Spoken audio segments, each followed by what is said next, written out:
Hello friends, எல்லாரும் எப்படி இருக்கீங்க? நான் சொல்கிற கதைகள்லாம் உங்களுக்கு பிடிச்சிருக்குன்னு நான் நம்புகிறேன். இன்னைக்கு கதையில் கிருஷ்ணர் எப்படி ஒரு இக்கட்டான நிலையில் பாண்டவர்களை காப்பாற்றினாரு, அது மட்டும் இல்லாமல் பாண்டவர்களை ஒரு பெரிய சாபத்தில் இருந்து எப்படி தப்பிக்க வச்சாருங்கிறது தான் இந்த கதையில் பார்க்க போகிறோம். இப்போ நம்ம கதைக்குள்ளே போகலாமா? பாண்டவர்கள் மற்றும் திரௌபதி 12 வருஷம் நாட்டை விட்டு காட்டுக்கு போகிற சமயம் அவங்க கூட சில முனிவர்கள் துரியோதனனோட ஆட்சியில் வாழ விருப்பம் இல்லாமல் பாண்டவர்களோட காட்டுக்கு போக தயாரானாங்க. பாண்டவர்களுக்கு இருந்த ஒரே கவலை, எப்படி வர முனிவர்களுக்கு வயிறால சாப்பாடு போடுறது.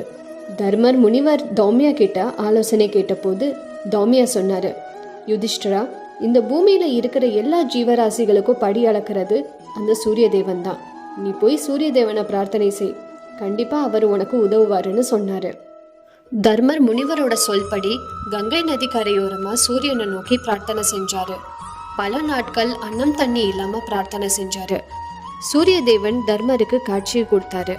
உனக்கு என்ன வர வேணும்னு கேட்டாரு. அதுக்கு தர்மர் சொன்னாரு, என்னை பின்தொடர்ந்து வந்த எல்லா முனிவர்களுக்கும் சாதுகளுக்கும் பசி இல்லாத அளவுக்கு உணவு கொடுக்கணும். சூரிய பகவான் ஒரு செப்பு பாத்திரத்தை தர்மர் கிட்ட கொடுத்து, இந்த பாத்திரம் உனக்கு 12 வருஷம் சாப்பாடு கொடுக்கும். ஒவ்வொரு நாளும் இந்த பாத்திரம் நிரம்பி வழியும். ஆனா திரௌபதியோட உணவுக்கு அப்புறம் உணவு மிச்சம் இருக்காது. அடுத்த நாள் காலை இது மீண்டும் நிரம்பி வழியும். இதுதான் அட்சய பாத்திரம்னு சொன்னாரு. தர்மர் சூரிய தேவனுக்கு நன்றியை தெரிவிச்சாரு. அட்சய பாத்திரம் கிடைச்ச உடனே தர்மர் அதை திரௌபதி கிட்ட கொடுத்தாரு. திரௌபதி கம்மியா சமைச்சாலும் அந்த தெய்வீக பாத்திரத்துல சாப்பாடு போட்டதும் நிரம்பி வரும். பாண்டவர்கள் முதல்ல வந்த விருந்தாளிகளுக்கு, சாதுகளுக்கு, முனிவர்களுக்கு சாப்பாடு போடுவாங்க. பிறகு அவங்க சாப்பிடுவாங்க. கடைசியாக தான் திரௌபதி சாப்பிடுவாங்க. கடைசியாக திரௌபதி சாப்பிட்டதுக்கு அப்புறம் பாத்திரம் காலியாகிடும். இப்படியே பல வருஷங்களுக்கு பாண்டவர்களால் அன்னதானம் செய்ய முடிஞ்சது. பாண்டவர்கள் காட்டுக்குள்ள நிம்மதியாக வாழ்றது துரியோதனனுக்கு சுத்தமாக பிடிக்கல. பொறாமப்பட்டான். எப்படியாவது அவங்க நிம்மதியை கெடுக்கணும்னு நினைச்சான். ஒரு நாள் துர்வாச முனிவர் அவரோட 100 சீடர்களோட துரியோதனனை பார்க்க ஹஸ்தினாபுரத்துக்கு வந்தாரு. துர்வாச முனிவரை பத்தி எல்லாருக்குமே தெரியும். அவரு கோபத்துக்குனே பேர் போனவர். கோபத்தோட சேர்த்து சாபத்தையும் கொடுத்துடுவார். துரியோதனன் துர்வாச முனிவரை விழுந்து விழுந்து கவனிச்சான். ஒரு குறையும் இல்லாம துர்வாச முனிவரோட எல்லா தேவைகளையும் பூர்த்தி செஞ்சான். திருப்தி அடைஞ்ச துர்வாச முனிவர் துரியோதனன் கிட்ட என்ன வர வேணும்னு கேட்டாரு. இந்த வாய்ப்பை நழுவ விடக்கூடாதுன்னு நினைச்ச துரியோதனன், முனிவரே, உங்களுக்கு தெரியாதது எதுவும் இல்லை. என்னோட சகோதரர்கள் காட்டில் இருக்காங்க. நீங்கள் இங்கே வந்து என்னை சந்திச்ச மாதிரி உங்கள் சீடர்களோட பாண்டவர்களை சந்திச்சுட்டு வரணும்னு நான் ஆசைப்படுறேன்னு சொன்னான். துர்வாச முனிவர் சம்மதிச்சாரு. துரியோதனன் நினைச்சான், பாண்டவர்களால் இவ்வளோ பெரிய கூட்டத்தை சமாளிக்க முடியாது. கண்டிப்பாக ஏதாவது ஒரு தப்பு நடக்கும். துர்வாச முனிவரோட கோவத்துக்கு பாண்டவர்கள் ஆளாவாங்க. துர்வாச முனிவர் அவரோட 100 சீடர்களோட பாண்டவர்களை சந்திக்க காட்டுக்கு போனாரு.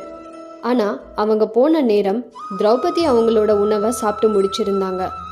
தர்மர் துர்வாச முனிவரையும் அவரோட சீடர்களையும் ரொம்ப பணிவோட வரவேற்றாரு. துர்வாச முனிவர் தர்மர் கிட்ட, வர சாதுகளுக்கும் முனிவர்களுக்கும் நல்லா உபசரிக்கிறீங்கன்னு நான் கேள்விப்பட்டேன்.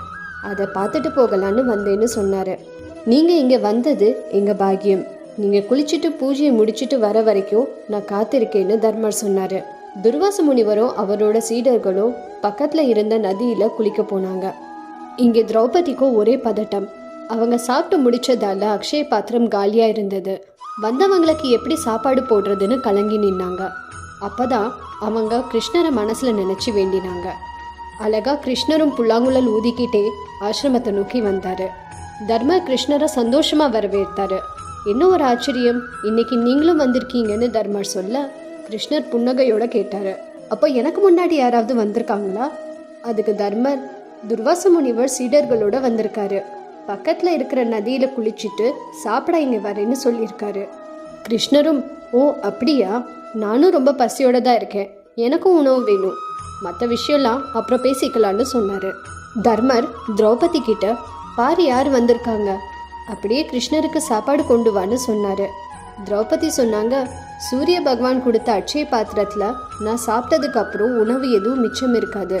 நான் ஏற்கனவே சாப்பிட்டுட்டேன், இப்போ அதில் எதுவும் மிச்சம் இல்லை. கிருஷ்ணர் சொன்னார், நான் இங்கே பசியோடு இருக்கேன், நீ என்ன என் கூட விளையாடுறியா திரௌபதி? அந்த அக்ஷய பாத்திரத்தை எடுத்துட்டு வான்னு சொன்னார். அந்த பாத்திரத்தில் ஒரே ஒரு சோறு இருந்தது. அதை எடுத்து கிருஷ்ணர் சாப்பிட்டாரு. இந்த மொத்த பிரபஞ்சத்துல இருக்கிற எல்லா ஜீவராசிகளுக்கும் சாப்பிட்ட திருப்தி வந்துருச்சுன்னு கிருஷ்ணர் சிரிச்சுக்கிட்டே சொன்னாரு. இங்கே நதியில குளிச்சுட்டு இருந்த துர்வாச முனிவருக்கும் சீடர்களுக்கும் திடீர்னு பசி போனது.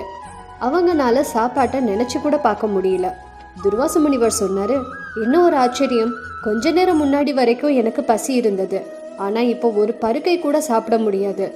சீடர்களும் ஆமா எங்களுக்கும் பசி இல்லை அப்படின்னு சொன்னாங்க.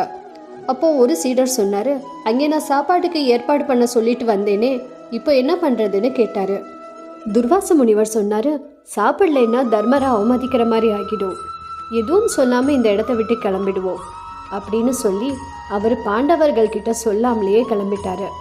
ஆனா அங்கே ஆசிரமத்துல எங்கே துர்வாச முனிவர் வந்து எனக்கு உணவு இல்லையேன்னு கேட்டுடுவாரோ அப்படின்னு தர்மர் கலங்கி போய் இருந்தாரு.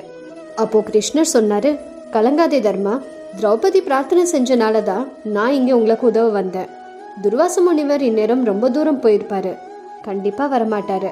யார் மனசையும் புண்படுத்தாம உங்க சங்கடமும் தீர்ந்தது இல்லையா அப்படின்னு கிருஷ்ணர் சொன்னாரு. கிருஷ்ணர் ஒரு அற்புதத்தை நடத்தி இக்கட்டான நிலையில பாண்டவர்களை காப்பாத்தினாரு. அது மட்டும் இல்லாம பாண்டவர்களை ஒரு பெரிய சாபத்துல இருந்து தப்பிக்க வச்சாரு. அடுத்து ஒரு நல்ல கதையில சந்திப்போம். உங்களுக்கு இந்த கதை பிடிச்சிருந்தா சப்ஸ்கிரைப் பண்ணுங்க. நன்றி, வணக்கம்.